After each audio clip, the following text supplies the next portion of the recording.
কেউ তো কোশ্চেন করে না, কিছুই তো হয়নি।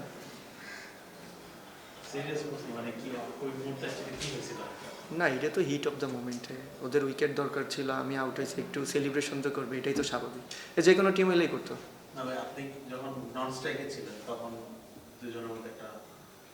না, ওটা তো হচ্ছে কি আপনার ওইটা আমি যেহেতু সেট হয়ে গেছিলাম, ওরা আমাকে প্যানিক করতেছিল হয়তো বা স্লেজিং করে, এটাই তো পার্ট অফ ক্রিকেট, এটা হয়েই থাকে।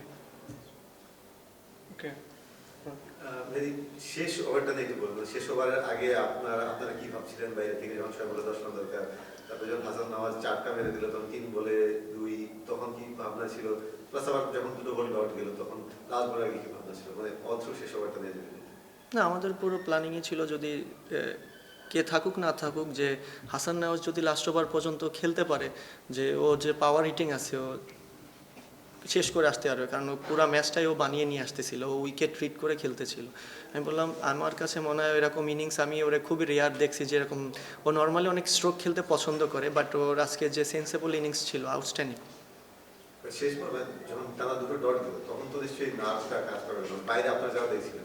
না, ওটা স্বাভাবিক, এটা হিউম্যান বিন, ওই মোমেন্টামটা এমন আসবে, এটাই স্বাভাবিক, বাট দিন শেষে জিতছে, এটা আলহামদুলিল্লাহ, সবাই এখন পুরাই ফ্রি আছে। মানে আপনার পার্সোনাল জায়গা থেকে যদি বলি, মানে টুর্নামেন্টের শুরুতে যখন আপনি ক্যাপ্টেন্সিটা পান একটা এলোমেলো টিম, সেখান থেকে এখন মানে হাফ স্টেজে আপনারা এখন টেবিল টপার, মানে এই জিনিসটা কেমন লাগে? মানে একটু দেখে দেওয়ার পর কি আছে যে হ্যাঁ দেখো আমরা কি টিম নিয়ে কোথায় গেলে? না দেখেন, এখানে আসলে দেখানোর কিছু না, দেখেন টিমও যেমন ছিল, আমারও ক্যাপ্টেন্সি প্রথম, তো দুইটা মিলে আসলে সব কিছুই ডিফিকাল্ট ছিল, যেহেতু একটা এলোমেলো টিম ছিল, সেখান থেকে আমার ক্যাপ্টেন্সি করাটা আসলে কি বলবো, যে আসলে অনেক ডিফিকাল্ট ছিল। সেই জায়গাতে as a team combination, team bonding, সব কিছু রেডি করতে করতে যাক আলহামদুলিল্লাহ এখন অবধি সবাই ভালো আছে, যে এরকম টিম কম্বিনেশন বা টিম এফোর্ট আমাদের দরকার এন্ড অফ দ্য বিপিএল পর্যন্ত।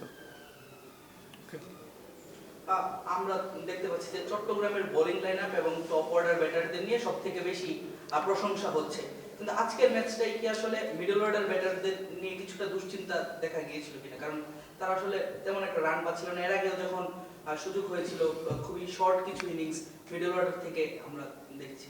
হ্যাঁ দেখেন, আমাদের যতগুলো আমরা ম্যাচ খেলেছি এর ভিতর সবগুলাই কিন্তু আমাদের টপ অর্ডারটা পারফর্ম করেছে, তো এই কারণে আমাদের মিডল অর্ডার ব্যাটসম্যানদের জন্য একটা মানে ডিফিকাল্ট ছিল, যেহেতু তারা রেগুলার ব্যাটিং করতে পারছে না। বিশেষ করে আপনি যদি সাদমানকে দেখেন, 3 ম্যাচ আগে হয়তো বা অল্প কিছু বল খেলেছে, বাট ওর জন্য অনেক ডিফিকাল্ট ছিল, কারণ ও আপনার অলরেডি অনেক দিন পরেও বিপিএল খেলতে আসছে। তো ওভারঅল আমাদের আপনার ব্যাটসম্যান হিসেবে যদি রেগুলার ব্যাটিং না করেন, সেই ক্ষেত্রে সবার একটু প্যানিক তৈরি হয়, বাট সব সময় তো সব দিন ভালো খেলবে না, বাট আজ যে সুযোগটা আসছিল বাট ওটা মিস হয়ে গেছে, বাট মিডল অর্ডারের ভিতরে কিন্তু হাসান নাওয়াজ আউটস্ট্যান্ডিং খেলছে, বাট কেউ না কেউ ক্লিক করতেছে, এটা আমাদের জন্য খুব ভালো সাইড। মাজার ভাই, বিপিএল তো হচ্ছে ওয়ার্ল্ড কাপের আগে একটা ভালো প্রস্তুতির জন্য, মানে ব্যাটারদের খুব রান দেখা যাচ্ছে না, এমন তামিম হোক বা সাইফ হোক, যেভাবে স্টার্ট পেয়েছিলেন হৃদয়, মানে ওই প্রিপারেশন অনুযায়ী কেমন দেখছেন? মানে এদিকে একটা আদর্শ প্রিপারেশন হচ্ছে, আর ছোট একটা বিষয় যদি আপনি বলতে চান, সেটা হচ্ছে বাইরে যখন ঘটনা ঘটছে ইম্প্যাক্ট পড়ে কিনা, মানে ওয়ার্ল্ড কাপ যাবে কি যাবে না, ওয়ার্ল্ড কাপ প্রস্তুতি দিয়ে ওই চিন্তা কি আসে কিনা, একটু সমস্যা করে কিনা? না, এটা নিয়ে আমার মনে হয় না কোনো প্লেয়ার প্যানিক আছে, কারণ যেহেতু আপনি ক্রিকেটে যখন খেলায় ঢুকবেন, আপনার যত বড়ই প্রবলেম থাকুক না কেন, আপনি ওই টেনশন বাদ দিয়ে কিন্তু ক্রিকেট খেলতে আসে ম্যাক্সিমাম, এটা হয় যে হয় না যে না, বাট ম্যাক্সিমাম টাইমে এমন হয়। বাট আপনি যেভাবে বলছেন যে ব্যাটসম্যানরা যে খেলতেছে, বাট এক একজনের প্রিপারেশন এক একভাবে, তারা হয়তো বা ভালো জানে তাদের কি করলে ভালো হবে, না করলে, যে টিম এক একজন আছে তারা হয়তো ফাইন্ড আউট করতেছে যে কিভাবে কি করলে হইলে টিমের জন্য ভালো, আমাদের, কারণ দিন শেষে আপনার ওয়ার্ল্ড কাপের একটা জায়গায় ব্যাটসম্যানদের পারফর্ম করাটা ইম্পর্টেন্ট এবং ফর্মে থাকাটাও ইম্পর্টেন্ট। আশা করি তারা রাইট টাইমে রাইট জায়গায় জ্বলে উঠবে। জুবের ভাই, রসিংটনের দেখলাম যে হাতে ব্যথা পেয়েছিল, ওটা কি অবস্থা একটু জানাবেন? ও আউট হওয়ার পরে আর আমি নিচে ডাগ আউটে চলে আসছি, তারপরে মেবি ও চেক করতে গেছে যে হাতে কোনো প্রবলেম হয়েছে কিনা, এটা আর কি।